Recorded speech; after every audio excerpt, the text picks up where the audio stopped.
कोई इंसान कैसे बिहेव करता है, उसका रीजन बस ये है कि हमें इन पर्सनालिटीज को समझना होगा। इंट्रोवर्ट और एक्सट्रोवर्ट को थोड़ा डीप में एक्सप्लेन कर। कुछ लोग हैं जिनसे आप बात करते हो तो आपको ऐसा लगता है कि ये गैदरिंग्स हो गया या कह दो कि पर्सनल फंक्शंस में भी जाना बहुत कम पसंद करते हैं लोग। उनके फैमिली वाले कह दो या और जो फ्रेंड्स वगैरह कह दो, वो मतलब ऐसे सोचते हैं कि why he is reacting like this, में वो भी कुछ नहीं कर सकता। हेलो एंड नमस्कार दोस्तों, फिर से स्वागत है आपका कॉन्टेक्ट हब के एक स्पेशल पॉडकास्ट एपिसोड में। मैं आपका होस्ट एंड दोस्त त्रिवेंद्र सिंह राठौड़ आपका फिर से स्वागत करता हूं।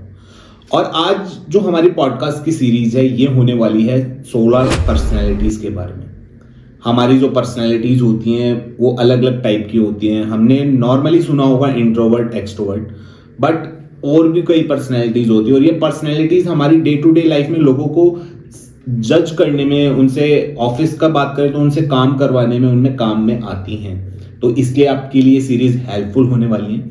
और आज के हमारे गेस्ट हैं जो इन पर्सनैलिटीज को जिन्होंने पढ़ा है, जिन्होंने अभी रीड किया है, वो है ललित सर। वो ही आपको एक्सप्लेन करेंगे।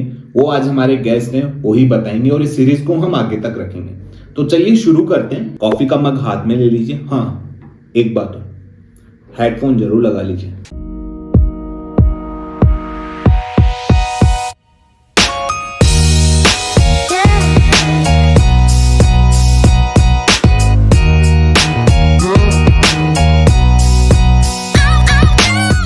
हेलो ललित सर, फिर से स्वागत है आपका हमारे एक एपिसोड में और हम एक बार फिर से मिल रहे हैं।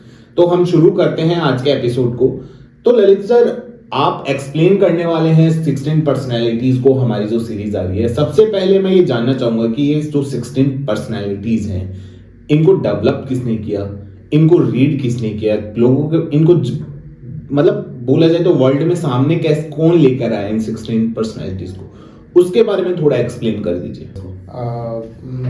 Thank you. पहले तो सबसे पहले वापस मुझे इस प्लेटफॉर्म पे लाके अपनी चीज़ें समझाने का मौका देने के लिए। अब मैं आपको बताता हूँ आज 16 पर्सनैलिटीज जो आपका ये सवाल है उसका जवाब मैं ये दे रहा हूँ कि MBTI करके एक पर्सनैलिटी असेसमेंट टूल होता है।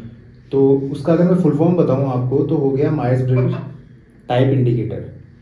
तो उसके अंदर क्या होता है स्पेसिफिकली आपका आप मतलब आपकी प्रेफरेंसेस क्या हैं, आप एग्जैक्टली किस आप इंट्रोवर्टेड हो, एक्सट्रोवर्टेड हो, आपको कम्युनिकेशन कैसा पसंद है, आपका बिहेवियर कैसा होता है इन सर्टेन सिचुएशंस। मतलब भीड़ में कैसा बिहेव करोगे या अकेले रहते हो तो कैसे बिहेव करते हो, क्योंकि कई लोग भीड़ को ज़्यादा प्रेफर करते हैं बजाय अकेलेपन के, और कुछ लोग अकेलेपन को ज़्यादा प्रेफर करते हैं बजाय भीड़ को।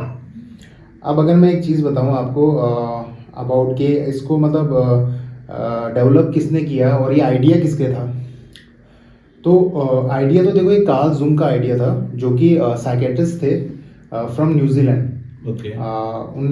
उनकी इसके ऊपर बहुत ज़्यादा रिसर्च हुई थी और उनके मन में भी वही सवाल था जो कि कहीं ना कहीं सबके मन में, जिसको MBTI का नहीं मालूम है या पर्सनैलिटी का नहीं मालूम है, कि यार ये लोग तो सब सेम है, इनके बिहेवियर्स अलग क्यों होता है। कोई इंसान कैसे बिहेव करता है, कोई इंसान कैसे बिहेव करता है, उसका रीज़न बस ये है कि हमें इन पर्सनैलिटीज़ को समझना होगा लोगों को समझने से अच्छा। तो अपने आप हम समझ जाएंगे कि जो कम्युनिकेशन गैप कह दो या प्रॉब्लम्स कह दो वो क्यों आ रही हैं। कार्ल जूंग का आइडिया था और इसको जिसने डेवलप किया था उनका नाम था इज़ाबेला ब्रिग्स मायर और उनकी मदर कैथरीन कुक ने इसको डेवलप किया था। इस वेबसाइट को कह दो, ये टूल को कह दो। उसके बाद में इसमें कई और डेवलपमेंट्स आते रहे। अभी ये देख लो कि नहीं करते, अराउंड 100 से ऊपर बुक्स हैं जो इस प्लेटफॉर्म पे पब्लिश हो चुकी है अभी तक, अबाउट पर्सनैलिटीज ओनली। और जो डेवलपमेंट का पार्ट है या स्टार्टअप कह दो या आइडिया कह दो, वो सारा मायर्स ब्रिग्स के द्वारा ही आया हुआ है। जी सर। ओके ललित सर, जैसे कि आपने बोला कि उन्होंने 100 से ज़्यादा बुक्स लिखी हैं या ओनली पर्सनैलिटीज़ के ऊपर। वैसे देखा जाए तो हम कॉमन पर्सन्स को यही पता है कि इंट्रोवर्ट लोग होते हैं, एक्सट्रोवर्ट लोग होते हैं। तो अब मेरे को इसमें बताइए कि सबसे पहले आप इंट्रोवर्ट और एक्सट्रोवर्ट को थोड़ा डीप में एक्सप्लेन करें, हमारे व्यूवर्स को बताएं कि इनका मतलब क्या होता है इंट्रोवर्ट और एक्सट्रोवर्ट का। बिल्कुल एक्सप्लेन करता हूँ। आपको भी पता होगा, आपने खुद ये अनुभव किया होगा कि कुछ लोग हैं जिनसे आप बात करते हो तो आपको ऐसा लगता है कि नहीं, वो लोग मतलब थोड़ा कह दो कि गैदरिंग्स हो गया, या कह दो कि अपनी पब्लिक फंक्शंस, सॉरी, आपके अपने पर्सनल फंक्शंस में भी जाना बहुत कम पसंद करते हैं। तो लोग, उनके फैमिली वाले कह दो या और जो फ्रेंड्स वगैरह कह दो, वो मतलब ऐसे सोचते हैं कि how and why he is reacting like this, but इसमें वो भी कुछ नहीं कर सकता। रीज़न ये है कि इंट्रोवर्ट है, जो कि अकेले रहना, अलोन रहना, बुक्स पढ़ना, या कुछ जो उसकी हॉबीज़ है, जो कुछ पर्टिकुलर हॉबीज़ हैं, उनसे ही उसको एनर्जी गेन होती है। और जब वो पब्लिक में निकलता है या पब्लिक गैदरिंग्स में वो शामिल होता है, तो वो एनर्जी उसकी सक हो जाती है। मतलब कम्युनिकेशन का तरीका हो गया, इंट्रोवर्ट और एक्सट्रोवर्ट के लिए हो गया, उसको एनर्जी मिलती है सिर्फ डे नाइट उसके आसपास कोई ना कोई रहे, उसके पास आसपास जितने आदमी रहेंगे उतना ज़्यादा वो एनर्जेटिक रहेगा। आपने कई बार देखा होगा, कई ऐसे स्टेज शोज वगैरह होते हैं जहाँ पे जो परफॉर्म करने वाला आदमी है वो मतलब जो आर्टिस्ट वगैरह और रहते हैं, वो कंटिन्यूअस मतलब बहुत देर तक परफॉर्म कर लेते हैं। रीज़न ये है कि वो कहीं ना कहीं से एक्सट्रोवर्ट है। अगर इंट्रोवर्ट है तो वो पॉसिबल ही नहीं है कि वो इतनी देर तक परफॉर्म कर पाए। और आपने ये भी देखा होगा कि कई लोग हैं जो मतलब टैलेंट तो रखते हैं, इवन उनको सिंगिंग पसंद है, उनको डांसिंग पसंद है, उनको और भी उनमें कई और टैलेंट्स हैं, बट वो मतलब अपने टैलेंट को दूसरों को दिखा नहीं पाते हैं। द रीज़न इज कि ये नहीं है कि वो दिखाना नहीं चाहते हैं, रीज़न ये है कि उनका वीडियो बना के चाहे आप लोगों को दिखा दो, वो चलता है, पर वो लोगों को डायरेक्टली मतलब इंटरेक्ट नहीं करना चाहता है, क्योंकि उनसे फिर उनकी एक तरीके से कह दो कि एक डायरेक्ट कम्युनिकेशन है, तो वो उनकी लॉस ऑफ एनर्जी का कारण बनता है। ओके ये मतलब प्रेफरेंसेस रहते हैं लोगों के, मतलब ऑर्गेनाइजेशन में कह दो या नॉर्मली कह दो कि दूसरों से इंटरेक्ट करने का। ओके ठीक है, ओके फाइन। ललित सर, अभी मैंने जैसे सुना है या कहीं मैंने पढ़ा भी है कि कुछ आइडियोलॉजिकल पर्सन होते हैं, कुछ प्रोसेस माइंडसेट के पर्सन होते हैं, तो क्या इनमें भी कुछ, जैसे हम पर्सनालिटीज इनको हम कैसे जज कर पाते हैं, इनकी कौन सी पर्सनालिटीज होती हैं, तो आप इसको थोड़ा एक्सप्लेन करें, इसके बारे में थोड़ा बताएं हमारे व्यूअर्स को। बिल्कुल मैं बताता हूँ सर। देखिए, अब जैसे आइडियोलॉजी की आपने बोली है बात, आइडियोलॉजी एक ऐसा ट्रेट हो गया जो कि एक एलिमेंट में आता है जिसको इंट्यूशन बोला जाता है, जो कि इंट्रोवर्ट एक्सट्रोवर्ट के बाद में इंट्यूशन आता है, जो कि एन से रेफर होता है। वर्ड जो है अल्फ़ाबेटिकल वर्ड वो एन है, ठीक है। अब सॉरी, अल्फ़ाबेटिकल लेटर जो है वो एन है वर्ड का। इंट्यूशन का मतलब हो गया कि ड्रीमिंग बिग हो गया, एक तरीके से खुली आंखों से सपना देखना, एक तरीके से चीज़ें गेस कर लेना विदाउट नोइंग समथिंग। अब जैसे मैं आपको एक बात बता दूं, मेरे एक छोटा सा एग्जांपल देता हूं उसका मैं। कई लोग होते हैं जो यही आमने सामने एग्जांपल देता हूं कि मैंने हाथ में एक सिक्का रखा and you don't even know कि ये कितने का सिक्का है। मैंने ऐसा कर लिया, मैंने आपसे पूछा कि सर आप बताइए कि ये मेरे हाथ में कितने का सिक्का है। मैंने आपको ऑप्शन दे दिए, या तो 10 का या 5 का। आपने उसमें 10 बोला कि हाँ मेरे ख्याल से 10, नहीं मैं 10 बोल रहा हूँ, 10 का ही है। वो इंट्यूशन हो गया आपका, आप गैस कर रहे हो एक तरीके से, आप अपनी कह दो कि 6 सेंसेस कह दो, ठीक है।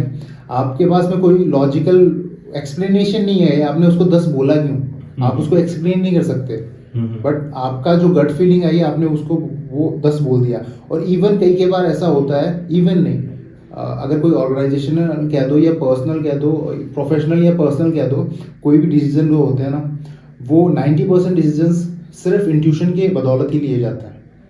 क्योंकि जो रैशनैलिटी, जिसको प्रोसेस जो आप बोल रहे हो उसको रैशनैलिटी भी बोलते हैं, जो फैक्चुअल लोग होते हैं, जो प्रोसेस और प्लानिंग पे चलते हैं, वो लोग अगर डिसीजन मेकिंग में जाते हैं, देखा जाए तो उनका डिसीजन ज़्यादा बेटर रहता है। पर अगर वो डिसीजन मेकिंग में जाएंगे तो डिसीजन ले नहीं पाते, टाइम कंज्यूम ज़्यादा होता है। रीज़न ये, क्योंकि हर एक चीज़ के प्रोज और कॉन्स काफ़ी रहते हैं, और उस चीज़ का एक समय पे डिसीजन ले पाना उनके लिए पॉसिबल नहीं है।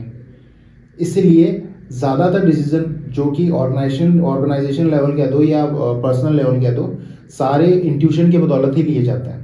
ड्रीमिंग बिग कह दो, या खुली आंखों से सपना के देखना कह दो, या एक्सप्लोरेशन पावर समझ लो, या एक ऐसी चाहत समझ लो कि जो कि और किसी में नहीं होती, वो सारे जो एलिमेंट्स है, की एलिमेंट्स इस एक लेटर में आता है, इंट्यूशन में। ओके। उसके बाद में जो आपने बोला कि प्रोसेस के लिए, तो प्रोसेस का मैं आपको बताना चाहूँगा। उसके लिए आता है सेंसिंग।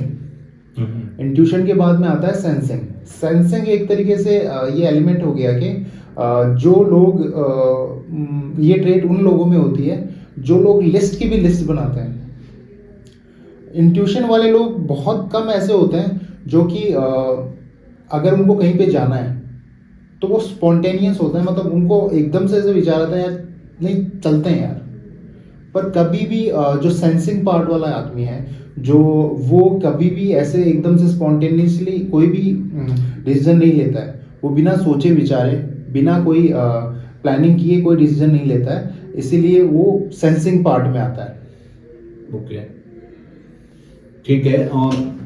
अभी मैं अपने व्यूवर्स को बताना चाहूँगा कि ये जो 16 पर्सनैलिटीज ललित सर हमें बताने वाले हैं, मैं फिर से बताना चाहूँगा कि इसकी हम सीरीज लेके आने वाले हैं और भी इसके कई एपिसोड आएंगे। और एक चीज़ और, ये जो 16 पर्सनैलिटीज होती हैं ये हमें ऑफिस में हमारे टीम मेंबर, हमारे जूनियर, हमारे सीनियर, उनसे कैसे काम करवाते हैं, उनसे कैसे बात करनी है, इन सबको जज करने में हमें काम में देती हैं। तो इनको जानना बहुत ज़रूरी है।